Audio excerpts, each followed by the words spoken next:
everyone. Welcome back to the channel. My name is John, and we are going over episode 2 of She-Hulk. Yes, I finally made it through episode 1. It took 3 watches where I didn't fall asleep to get through episode 1, but I am happy to say I kind of enjoyed episode 2.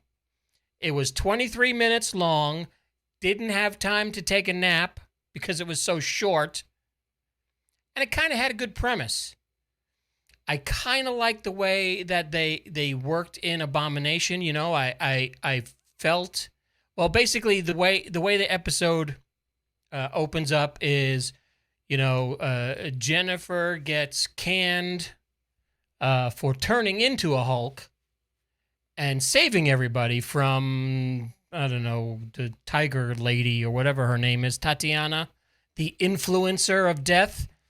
And so she gets fired and is looking for a job and goes to the family to have dinner. And, you know, it was pretty cool to see the guys from Perfect Strangers in the show, and he had a good part, played a great part as her dad, and I think everybody else around the table just seemed like a douche, and I would have turned green at the table and probably crushed them all. But the dad, you know, explains to her what she needs to do, and they go off, and she actually is feeling really down on herself, and the person who was in the courtroom, she was prosecuting in episode 1, turns out to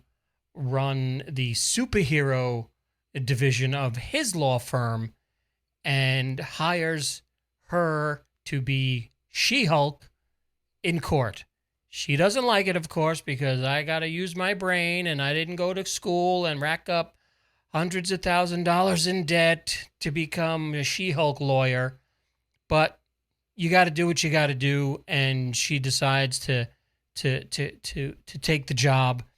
But the first case is Emil Blonsky. I think his name is Blonsky or Bronsky, and Abomination, basically, from the Incredible Hulk movie. And I thought it was pretty cool the way she's talking to she's talking to Hulk, and, you know, he says, you know, that was a different time. That was way back when, you know, I'm not that same person anymore. And she kind of gives a wink to the camera saying, yeah, you're not the same person, you know, saying, hey, I know you used to be Ed Norton and a good actor, and now you're Mark Ruffalo, you know, a troll on Twitter. But that set aside, he's actually, I don't know, going somewhere in outer space.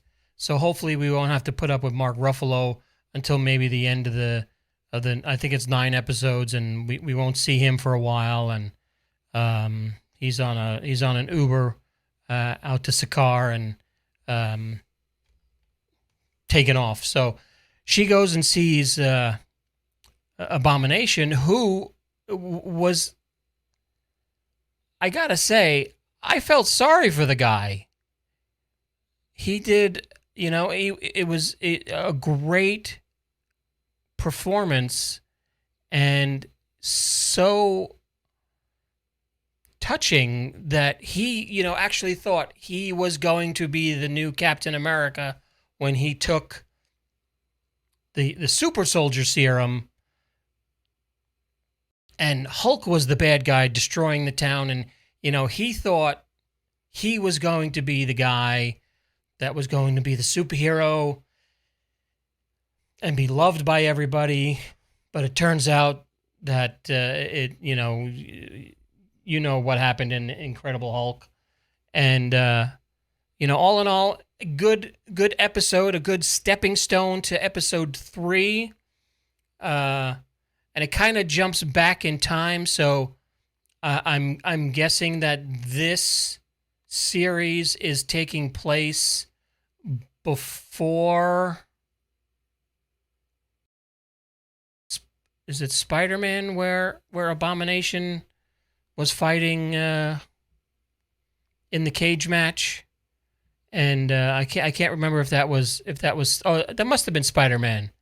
Yeah, I think it was Spider-Man No Way Home when they were fighting in the cage match, and so I guess this kind of takes place before that, and before the world cracked open, and all the multi timelines have formed. So I think that's the way it worked. I'll have to look at it again, but I think it was. I don't think it was Doctor Strange. I think that was after. I think it was Spider-Man No Way Home, where they're fighting in the cage match. But anyway, great episode. I enjoyed it. I stayed awake, so that's a plus in my book anyway. If you can keep my interest for 20 minutes without me taking a nap on you, then I'm going to say you did pretty good. Plus, I got to say Jen's kind of cute. She is a cute little girl, and she does have some cute facial mannerisms.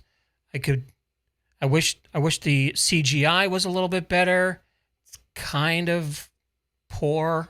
Hasn't gotten any better from what I've seen in the trailers. But all in all, I would give this episode out of 5 stars. This is a mediocre 2.5 to 3. Episode 1, I'd give that 2 stars, just because it's difficult to make TV and movies, and I know that, and especially for Disney when you're forced to put in all your nonsense and supposed to attack all the men and make white males look stupid. But episode 2, 2.5 to 3 stars. Looking forward to next week's episode, and we'll see you then on a recap and a review of that. If you like this video, I thank you for signing up and subscribing down below. Hit the like button if you wouldn't mind. If you didn't like the video, I'm sorry, but thank you for watching this long.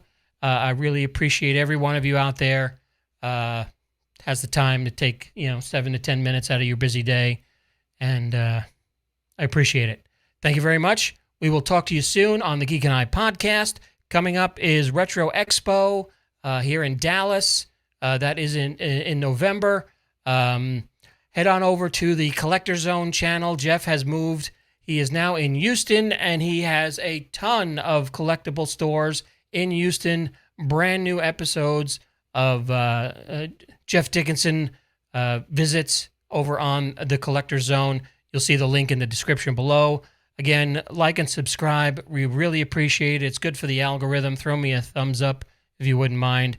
And we'll see you next time on the Geek and I podcast. Later.